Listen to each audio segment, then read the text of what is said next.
There's a line to a quarry at the end of Thomas's branch. It goes for some distance along the road. Thomas was always very careful to whistle here in case anyone was coming.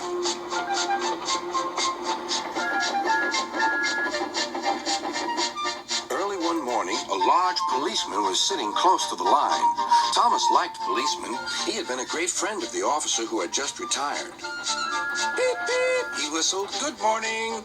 Thomas expected that the new officer would be friendly too, but he was sorry to see that he didn't look friendly at all. He was red in the face and very cross. Disgraceful, he spluttered. I didn't sleep a wink last night. It was so quiet, and now engines come whistling suddenly behind me. I'm sorry, sir, said Thomas. I only said good morning. The policeman pointed to Thomas. Where's your cowcatcher? He asked. But I don't catch cows, sir. Don't be funny, snapped the policeman.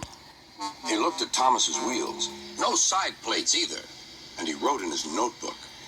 Engines going on public roads must have their wheels covered and a cowcatcher in front to protect people and animals from being dragged under the wheels if they stray onto the line. You haven't, so you are dangerous. Rubbish, said Thomas's driver. We've been along here hundreds of times and never had an accident. That makes it worse, the policeman answered. He wrote regular lawbreaker in his book. Thomas puffed sadly away.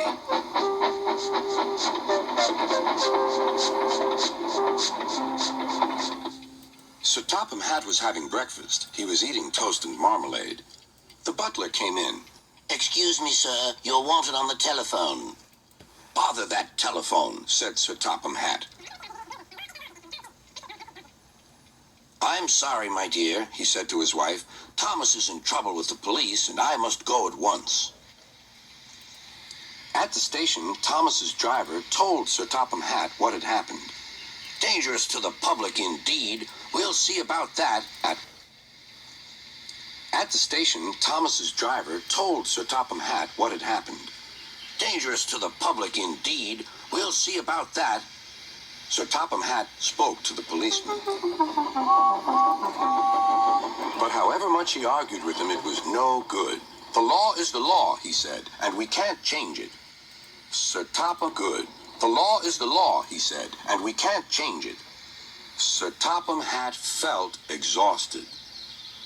I'm sorry, driver, he said. It's no use arguing with policemen. We will have to make those changes. Sir Topham Hatt felt exhausted, he said. But however much he argued with him, it was no good. The law is the law, he said, and we can't change it. Sir Topham Hatt felt exhausted. I'm sorry, driver, he said.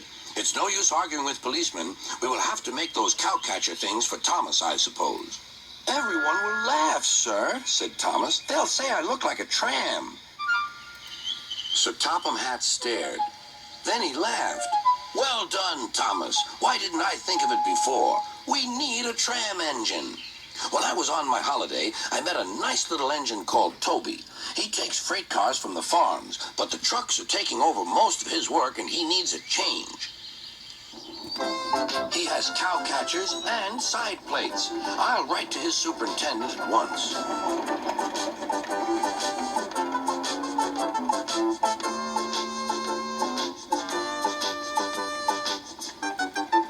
A few days later, Toby arrived. That's a good engine, said Sir Topham Hatt. I see you've brought your coach, Henrietta.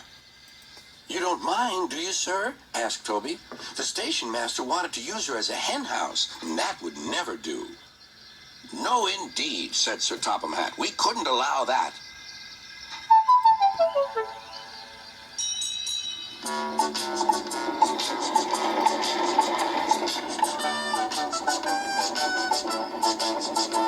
Toby made the silly cars behave even better than Thomas did.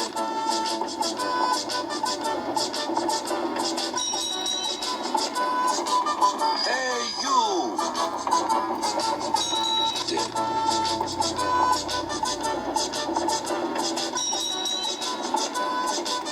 Hey, you!